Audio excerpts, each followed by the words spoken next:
Good morning, students. In this video, we are going to start physical and chemical changes, chapter number 2. So, let's start. As you all know, changes occur every moment around us. For example, changes in state of matter, curdling of milk, charring of sugar, glowing of bulb, change of seasons. So, all these changes are classified into various ways. So, the first classification that we will study, reversible and irreversible changes. So, reversible change means a change that can be reversed. Irreversible means a change that cannot be reversed. So, a change is said to be reversible when opposite change can be brought. How? By reversing the conditions. Example is like changes in state of matter. So, see, solid can be converted into liquid by heating. And this liquid can be converted into solid back by cooling. So, see, opposite change is possible here. So we say this one, that is the solid converted into liquid, we call it melting. Melting, and the second one, that is the freezing. Melting and freezing both are reversible changes. Now liquid can be converted into gas by heating, we call process boiling or evaporation.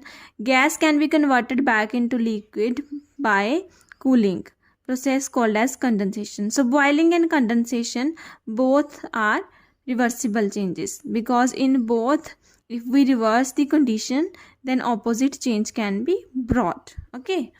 Hot coil of an electric heater can be cooled when heater is switched off. So we say heating and cooling of coil of an electric heater is also a reversible change.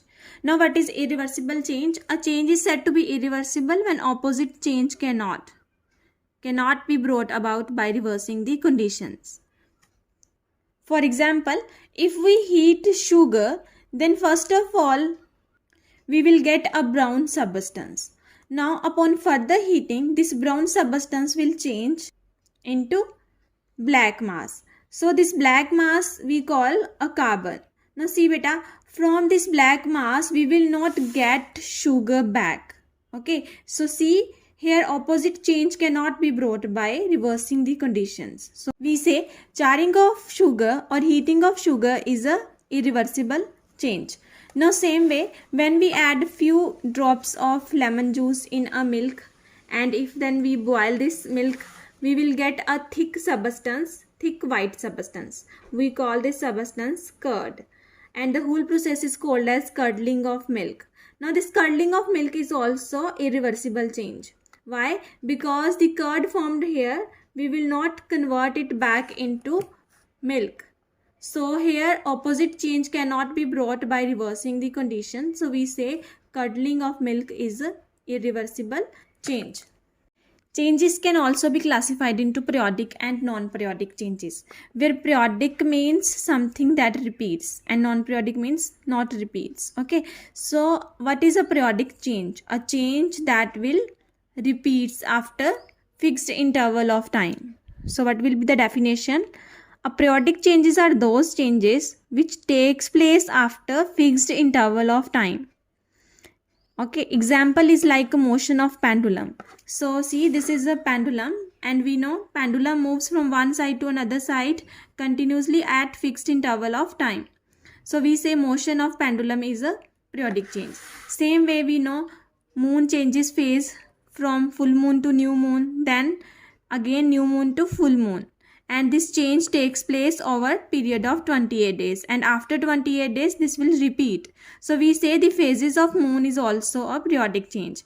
Same way, the rising and setting of sun, beating of heart, change of seasons, change of day and night, all are periodic changes. Next we have a non-periodic change. So non-periodic change, we say a change which will not takes place at fixed interval of time. For example, melting of ice, vaporization of water, then curdling of milk, charring of sugar. These all are non-periodic changes because they will not repeat themselves at fixed interval of time. So we say they are non-periodic. Next we have a desirable and undesirable changes. So desirable change means change that is according to our desire, that is useful to us. Then undesirable, that is not according to our desire, that is not useful to us, it will be harmful to us. So what are desirable changes? Changes that are useful to us we call desirable changes, and that are harmful to us we call undesirable changes.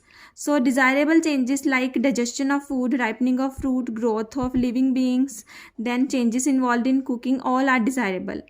And undesirable like rusting of iron, spoilage of food, then earthquakes, cyclones, volcanic eruptions, all are undesirable because all cause damage to large scale or all are harmful to us. Next classification of changes, we have a physical and chemical changes, and this classification is of great interest to chemists. So we will study in deep now. First of all, what are physical changes? So beta, a change is said to be physical change if there is no new substance formed. First condition. Second, if change is reversed by reversing the condition. Means first of all we have to see that new substance is formed or not, and second we have to see change is reversible or irreversible. If no new substance formed and change is reversible, then we say change will be a physical change also. Okay, example we have like of first of all glowing of bulb. Now we all have seen bulb glows when it is switched on and glow vanishes when it is switched off. So it's a reversible change. Now at the same time no new substances are formed. So we say glowing of a bulb is a physical change. Same way thermal expansion of a substance is also a physical change. Why? Because when we know when we heat substance, then substance expands. When we cool, then it will contracts. So we say here we have expansion on heating, contraction on cooling. So change is reversible. At the same time no new substances are formed. So we say thermal expansion or contraction of a substance is a physical change. Next is changes in state of matter, also physical change. Why so? Because we know changes in state of matter like melting, freezing, boiling, condensation, all are reversible changes. So see, melting of ice is reversed by freezing of water. Then vaporization of water can be reversed by condensation of water. So all are reversible changes. Now at the same time the substance in three states remains the same, that is the water only, H2O.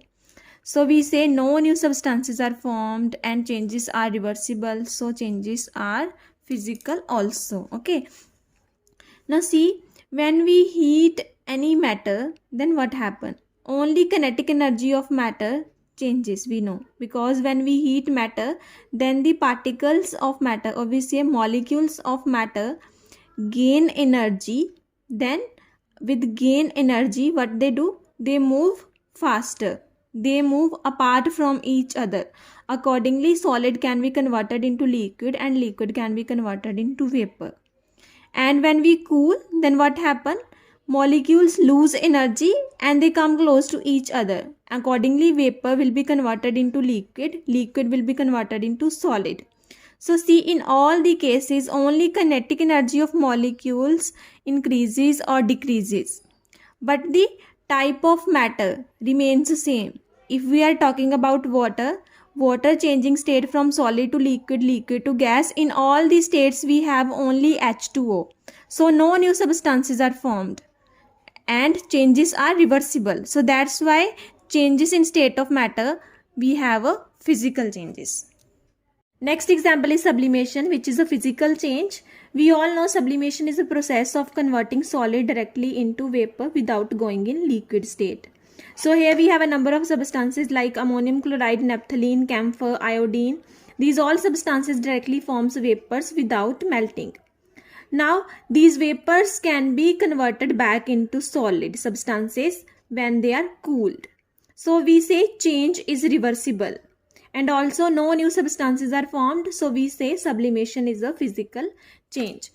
Next example is the dissolution of a substance in a liquid. This is a physical change. For example, when we dissolve any solid like sugar, salt or glucose in water, change will be physical. So see, the substance that dissolves is called as solute, and the liquid in which substance dissolves is called as solvent, and the mixture of solute and solvent we call solution. For example, if we mix sugar or we dissolve sugar in water, then sugar we call solute and water will be called as solvent, and mixture of sugar and water we call solution. Now see, solute can be obtained back from solution by evaporating. For example, we can get salt from salt water mixture by evaporating water. So see, this is a reversible change. At the same time, no new substances are formed. So we say dissolution is a physical change. Now see, the very important point is whenever we dissolve a solute in the solvent, then what happens? See, this is a solute. Now when we dissolve solute in a solvent, this is the solvent. So see, the solute molecules means the solid molecules will break up. So they will break up, and after breaking, what will happen? They will hide themselves in the intermolecular space available here. So here we have a intermolecular space available. So they will hide themselves in the intermolecular space available. So we say when we dissolve solute in a solvent, then volume of the liquid remains same. Why same? Because solute molecules hide themselves in the intermolecular space available. So that's why volume always remains same after mixing.